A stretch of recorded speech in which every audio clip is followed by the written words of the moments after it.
जय हिंद। मेरा नाम है सलीम अंसारी और आप देख रहे हैं सलाम इंडिया लाइव। बिहार विधानसभा चुनाव 2025 बिगुल बज चुका है और इस बार मुकाबला महज एनडीए बनाम महागठबंधन तक सीमित नहीं है।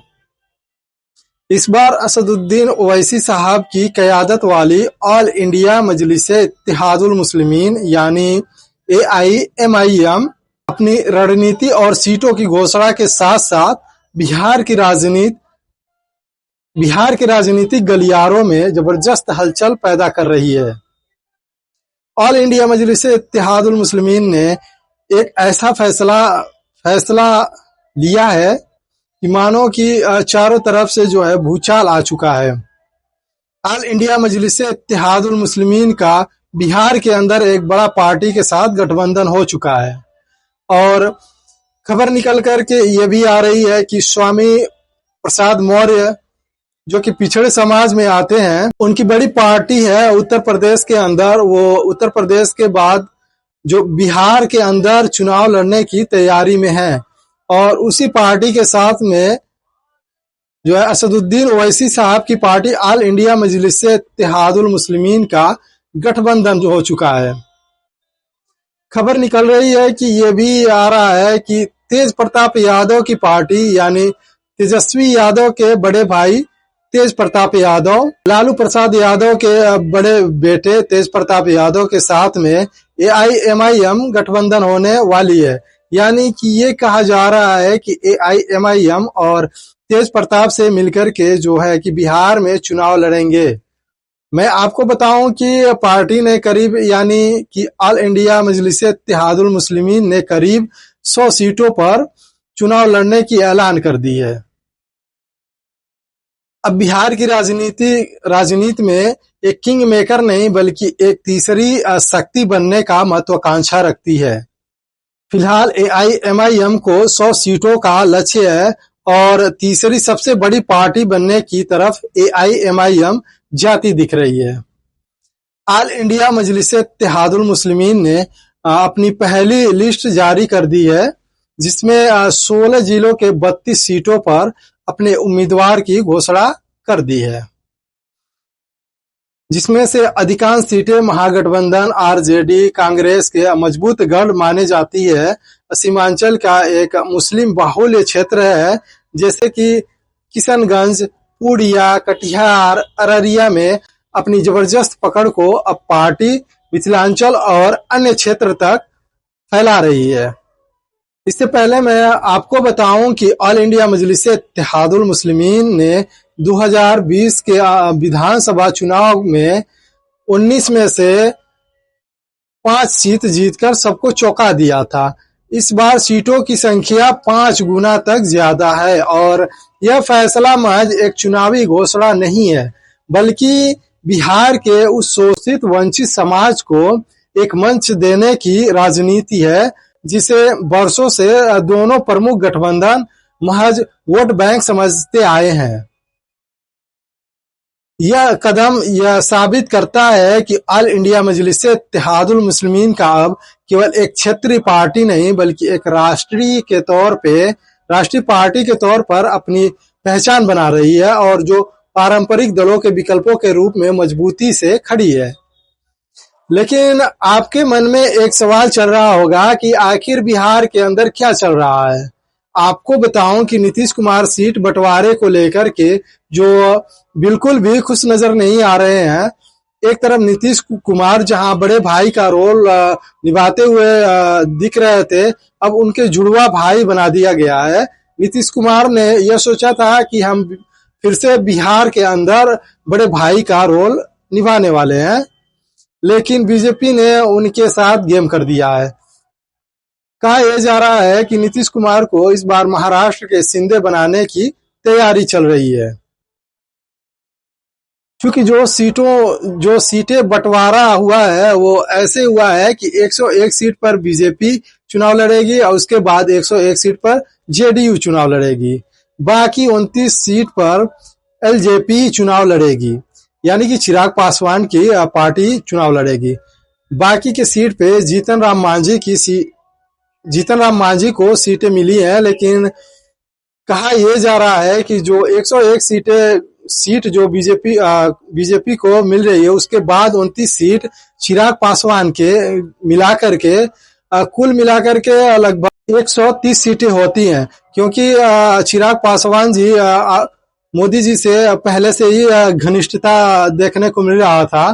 तो इससे ये अंदाजा लगा रहा है कि दोनों सीटों को मिलाकर के 130 सीट पर बीजेपी आ रही है। वहीं नीतीश कुमार 101 सीट पर चुनाव लड़ रहे हैं। कहा यह जा रहा है कि अगर नीतीश कुमार को कम सीटों पर जीत मिलती है तो वहीं बीजेपी को ज्यादा सीट पर जीती तो बीजेपी क्या करेगी कि बीजेपी जो है वह अपने फेस रखेगी, यानी कि वो कहेगी कि मुख्यमंत्री जो है वो मेरे पार्टी का होना चाहिए। इस बार से जो है नीतीश कुमार काफी डरे हुए हैं और इसी वजह से आजकल आपने देखा होगा बिहार के सियासत में ड्रामा चल रहा है। कांग्रेस में भी थोड़ा बहुत खींचतान जोरों से शेरो शायरी हो रही है, महफिलें लग रहा है। लोग जो आरजेडी वाले हैं वो शायरी के थ्रू कांग्रेस वालों को समझाने की कोशिश कर रहे हैं कि भैया हमको ज्यादा सीट दो। उधर कांग्रेस वाले कह रहे हैं कि तुम मेरे बगैर यहाँ पे चुनाव नहीं लड़ सकते। तो फिलहाल बिहार में ये चल रहा है, लेकिन एआईएमआईएम इन लोगों से बिल्कुल उलट है। एआईएमआईएम अब ऐसी पार्टी के साथ है जो गठबंधन कर रही है, जिसका नाम है, खबर निकल करके ये भी आ रहा है कि हो सकता है कि ऑल इंडिया मजलिस इत्तेहादुल मुस्लिमीन तेज प्रताप यादव को उनके साथ में गठबंधन करी है। दूसरा जो है मायावती स्वामी प्रसाद मौर्य के साथ जो उनका गठबंधन हो चुका है। बाकी जो छोटे छोटे दल हैं उनको मिला करके ऑल इंडिया मजलिस इत्तेहादुल मुस्लिमीन बिहार के अंदर चुनाव लड़ेगी।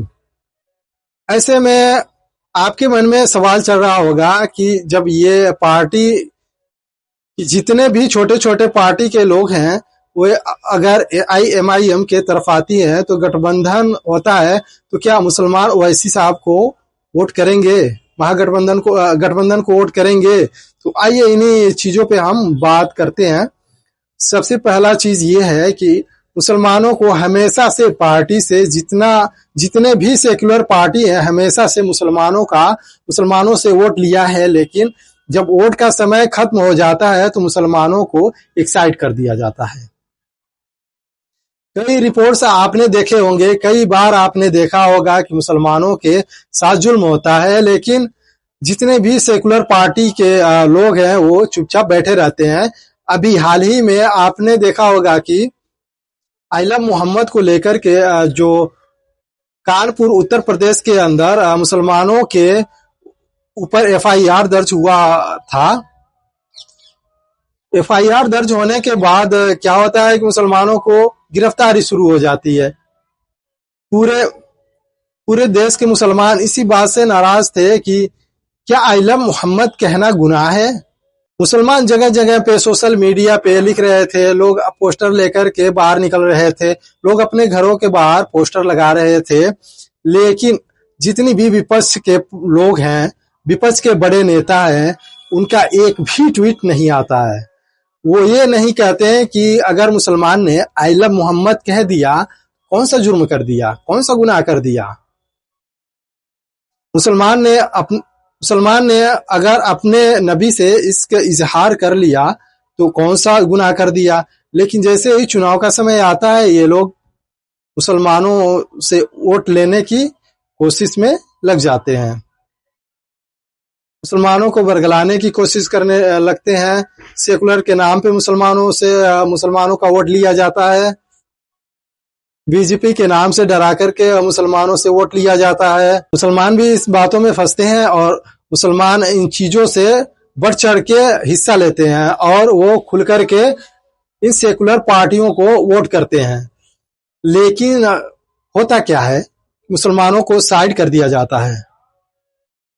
लेकिन इससे पहले कि आपको मैं बताऊं कि बिहार में जो है सबसे बड़ा खेल हो रहा है, वो खेल ये हो रहा है कि एक नाम आपने सुना होगा, डॉक्टर मुनाजिर हसन बिहार के बहुत मशहूर नेता रहे हैं। और आपको मैं बताऊं कि वो बेगूसराय से मेंबर ऑफ पार्लियामेंट कि सांसद भी रहे हैं, मंत्री भी रहे हैं, उन्होंने ऑल इंडिया मजलिस इत्तेहादुल मुस्लिमीन को ज्वाइन कर लिया है। कई ऐसे नाम हैं, कई ऐसे चेहरे हैं जो लगातार दिन पर दिन ऑल इंडिया मजलिस इत्तेहादुल मुस्लिमीन को ज्वाइन करते जा रहे हैं। इससे यह पता चल रहा है कि बिहार के अंदर ऑल इंडिया मजलिस इत्तेहादुल मुस्लिमीन अच्छा परफॉर्मेंस इस बार करने जा रही है, क्योंकि ओवैसी साहब का जो टारगेट है वो ये है कि खास करके दलित पिछड़े और मुस्लिम पे उनका ज्यादा फोकस रहता है, क्योंकि इससे ज्यादा अगर शोषण और सबसे ज्यादा अगर नजरअंदाज किसी को किया जाता है तो इन्हीं समाज के लोग हैं जो जिसको नजरअंदाज कर दिया जाता है। अगर इस समाज का वोट लेते हैं तो इससे कभी भी इसके हिसाब से इन समाज के लिए पार्टियां काम नहीं करती हैं।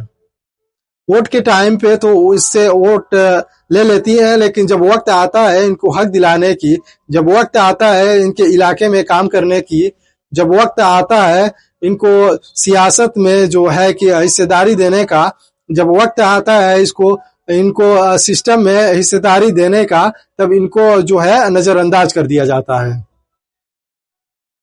इसका वजह यह है कि मुसलमानों ने कभी वोट दिया तो अपने हक और हुकूक के लिए वोट नहीं किया है।